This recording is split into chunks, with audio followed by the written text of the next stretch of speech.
السلام عليكم ورحمة الله وبركاته. اللهم صل وسلم وبارك على سيدنا محمد وعلى آله وصحبه أجمعين. ازيكم يا أحلى أخوات في الدنيا، عاملين إيه؟ يا رب تكونوا بخير. تعالوا بقى النهاردة نعمل أكلة سمك كده زي العسل. طبعا نضفناه وتبلناه وحطينا عليه ليمون، ومسكت الدقيق كده نخلته، وعايزة بقى إيه الدقيق ما يلزقش في الطبق، حط كيس كده بلاستيك. والزيت اهوت، طبعا الطاسة بتاعت كل بيت مصري الزيت سايباه يسخن. هبتدي بقى ايه تبلينه بقى تتبيله جميله زي العسل في الدقيق بقى، وتعملي كده بسم الله الرحمن الرحيم وتحطيه بسم الله. اللهم صل وسلم وبارك على سيدنا محمد وعلى اله وصحبه اجمعين. شويه دقيق بقى بشويه دقيق، ما تحطيش دقيق كتير عشان الدقيق ايه ما يزفرش ويفيد ايه هنا. كل ما يخلص حطي كل غير. بسم الله الرحمن الرحيم. بصوا بعمل بالمنخل بتاع اللي هي الصفايه، بحب ادخل الدقيق حتى لو انا لسه جايباه، برضه لازم ايه تدخليه. بسم الله الرحمن الرحيم.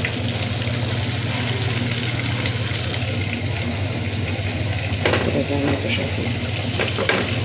عايزه بقى تتبلي الدقيق بتاعك مفيش اي مشكله.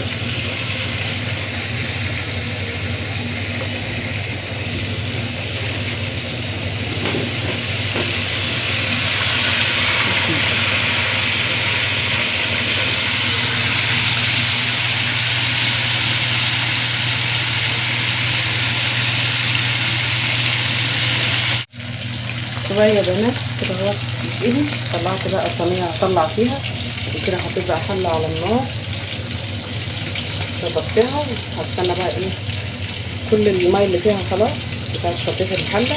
باخد شويه زيت عشان هعمل ايه، هعمل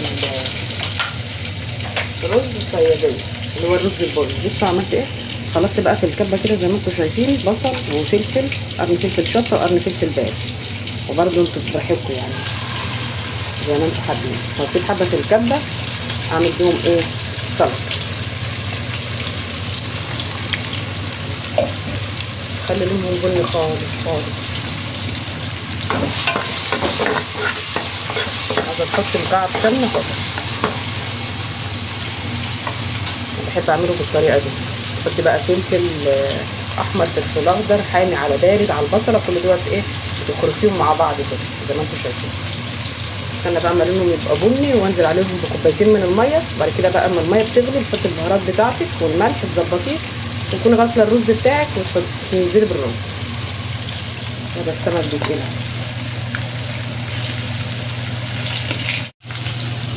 كده خلاص يا بنات. هطلع بسم الله الرحمن الرحيم.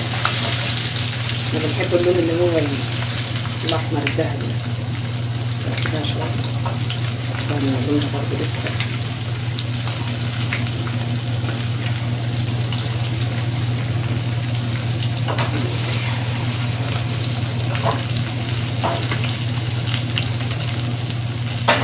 الكاميرا بتاعتي والله ظلمه لون السمك.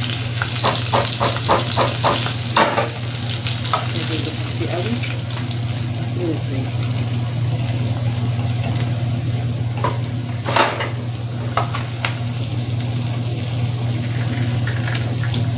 بصوا زيت. تعملي ايه بقى برضه بنفس النظام.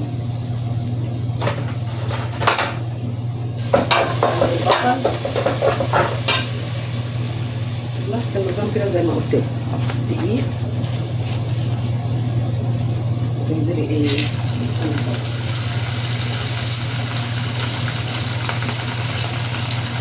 بسم الله.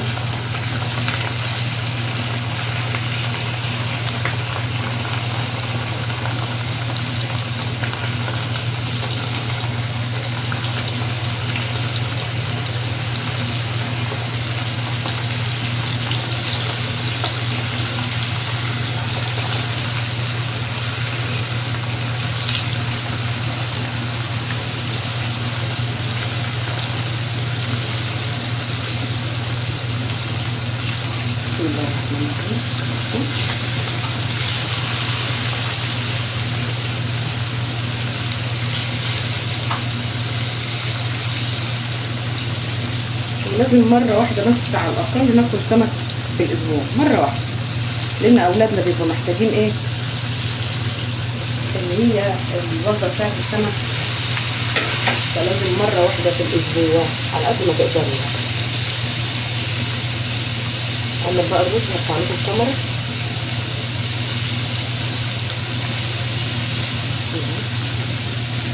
بس أنا حاطة الرز على عين وباقي السمك عشان نخلص على طول.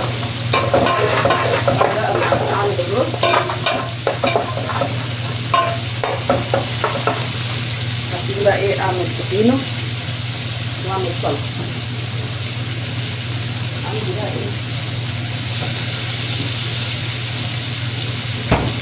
إيه يا بنات، عندي شوية طحينة كده مركزين، همسكهم بقى إيه أحلهم. بحب أحط في العلبة كده. بصوا هزود ده بقى شوية مية عادي من الحنفية، وبتحطي عليها بهارات وليمون، كوباية مية يعني. على الكمية دي هتحطي كوباية مية وليمونة وفلفل أسمر بقى وسبع بهارات وكده. ولو عندك زيت زيتون حطي شوية، يبقى زي العسل. بقى شوية طحينة شوية سلطة خضرا كده، يبقى زي العسل.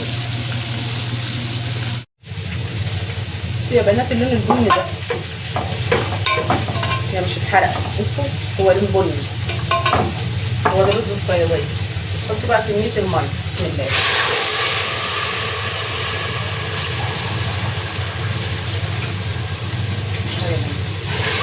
انا هحط بقى كمية المية على حسب كمية الرز. انا هحط كده ايه 3 كوبايات ونص كده. بسم الله. حطي بقى ايه كل البهارات بتاعتك اللي انت عايزه تحطيها. انا هحط يا بنات فلفل اسمر،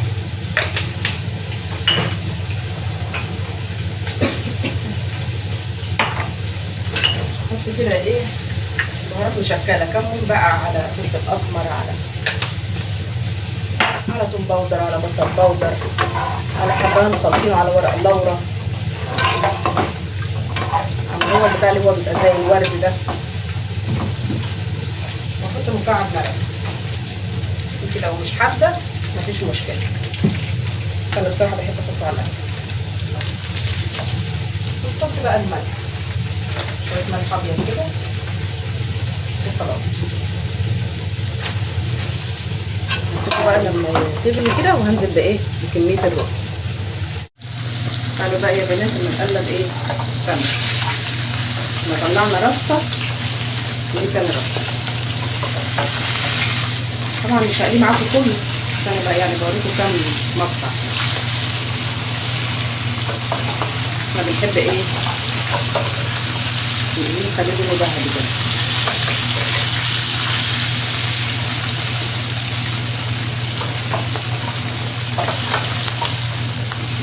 عارفه المعلقه اللي انا بعمل بيها حاجتين، معلقه كبيره كده في البقساط دي، بحب اقلب بيها. فلما باجي بطلع بالصفايه، لان الصفايه بتقلل ايه الزيت.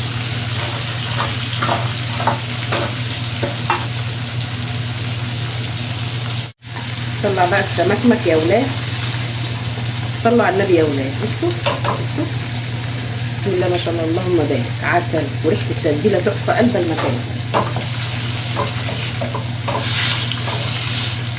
ايه رايكم يا بنات؟ والله اكلة السمك دي جميله. وانتوا بقى السمك اللي انتوا بتحبوه دي اسمه سمك روسي، اللي هو بشوكه. بشوكه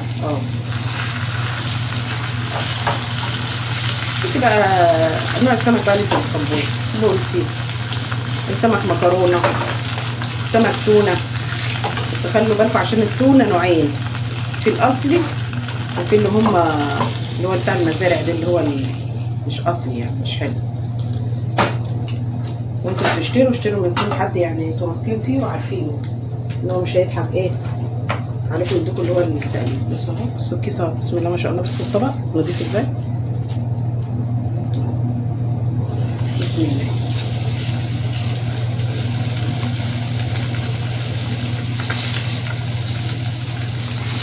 بسم الله.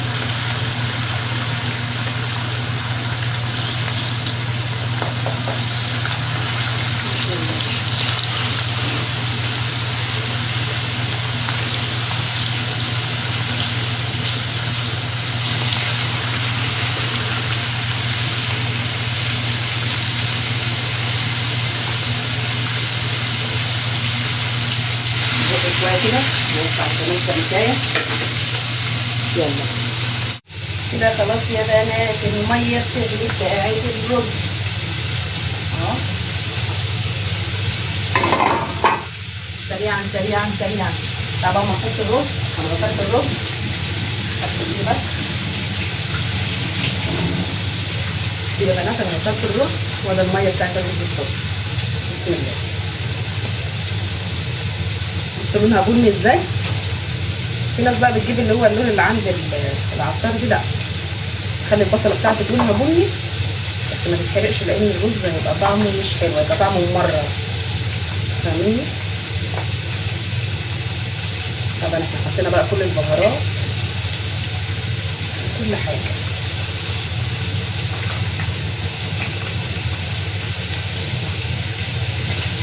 خلص كده وقلب. بس يا بنات كده انا خلصت اهو.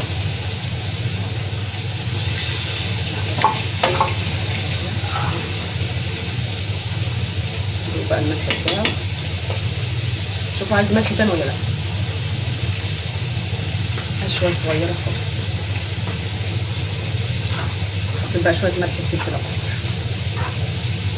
بصوا لونها غامق ازاي، هو اللون البني الجميل.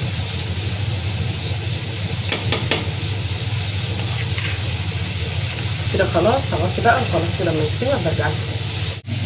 يلا بقى يا بنات نعمل الطحينه. بصوا انا عامل في نفس العلبه ده كميه الطحينه زي ما قلت لكم. كوبايه ميه بالظبط اهو، لان الطحينه كتير مش هتبقى خفيفه ولا حاجه. بصوا اهو. هعمل ايه بقى بالمضرب كده. انا بقى ما نحط بصوا البهارات الاول. ثواني احط كل البهارات اللي انا عايزاها.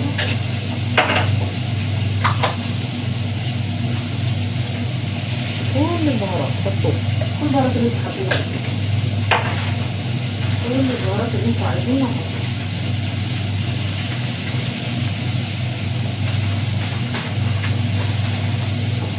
بصوا بقى بسم الله. وهعصر بقى ايه الليمونه، ليمونه كبيره كده واعصريها.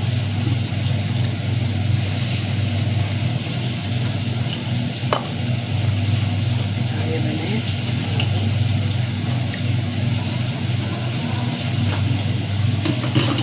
كده خلاص.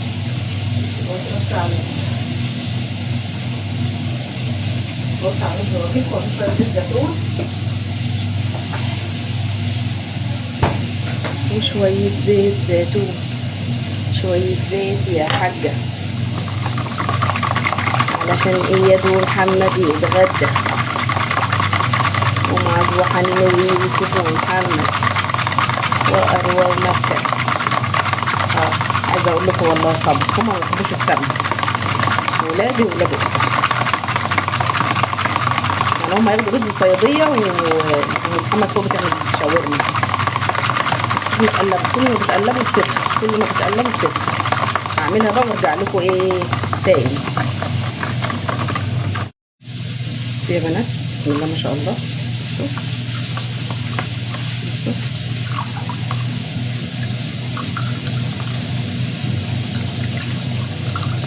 والله العظيم جميله متبله كده. حطوا ليمونه كبيره وحطوا معلقه زيت زيتون وبهارات، كل البهارات اللي انتوا بتحبوها. كوبايه ميه من الحنفيه، ولا ميه سخنه ولا مش ميه سخنه، والله انا حطاها من الحنفيه. بصوا بسم الله ما شاء الله طعمها لذيذ اصلا، تقيله وحلوه ازاي. وكل ما تقلبي خلي بالك هتتقل اكتر. اخليها بقى في العلبه كده على ما اجي اقدم الاكل احطها في اطباق صغيره. الله والله العظيم عسل. قبل ما اشوف الغطا بتاعها فين واغطيها بقى. هي العلبه دي اصلا نخليها كده للطحينه، فاهميني؟ هغطيها بقى على ما نيجي ايه نخلص الاكل واحطها في اطباق ايه صغيره. بالهنا والشفا. بقى يا بنات الحمد لله خلصت قليت السمك اهو. بسم الله ما شاء الله اللهم بارك، زي العسل اهو الحمد لله. بالهنا والشفا على كل اللي هياكل. وده الطحينه بصوا بقى الرز، والله شويه رز زي العسل. بصوا بفلفل وزي العسل. بصوا لونه، والله كمان كمرتي ظالمه الحاجه. بصوا الرز عامل ازاي، مفلفل ازاي.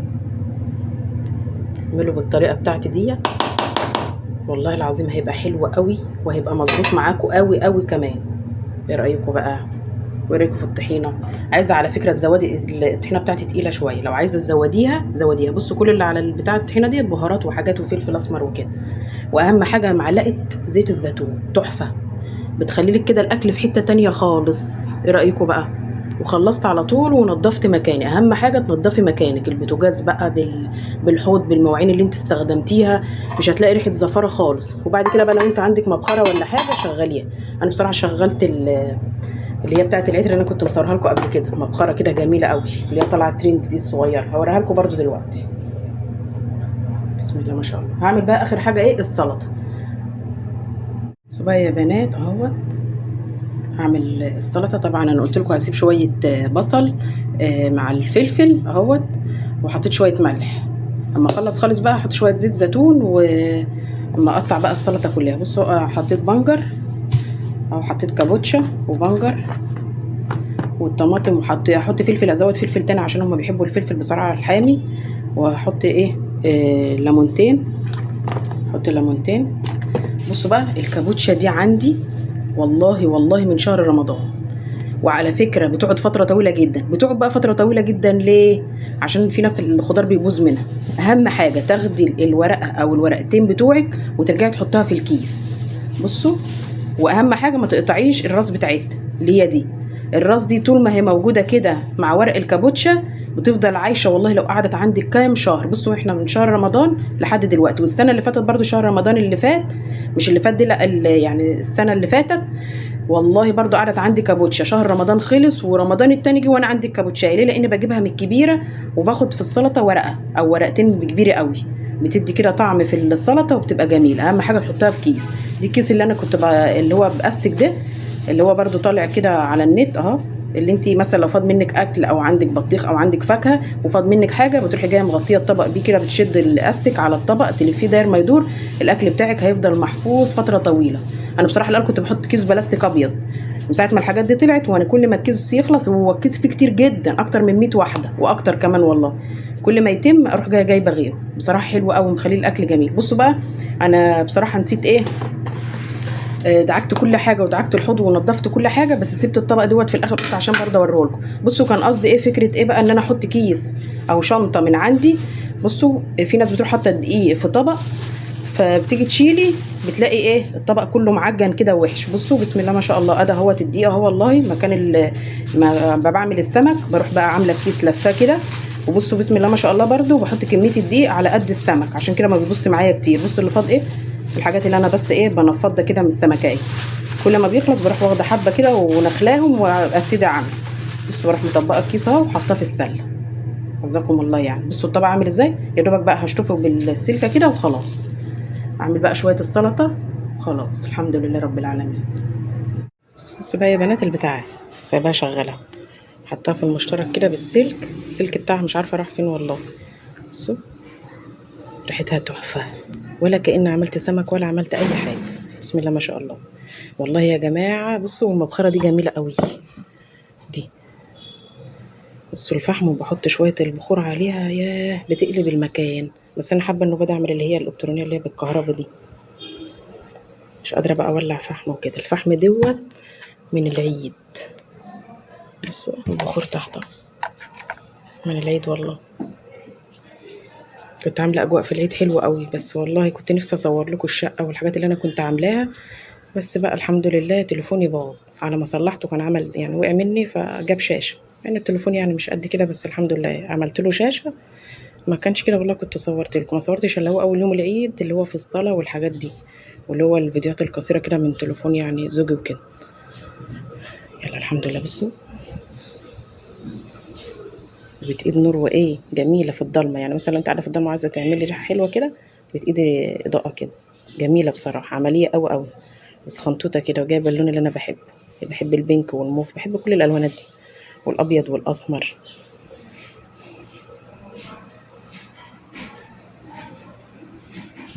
وده الأكل خلصناه. سلطة، طحينة، رز وسمك.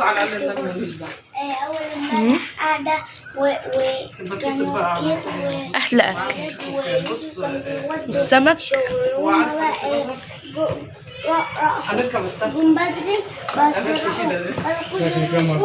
حاجات حلوة. لايك واشتراك وفعلوا زر الجرس. والسلام عليكم ورحمة الله وبركاته.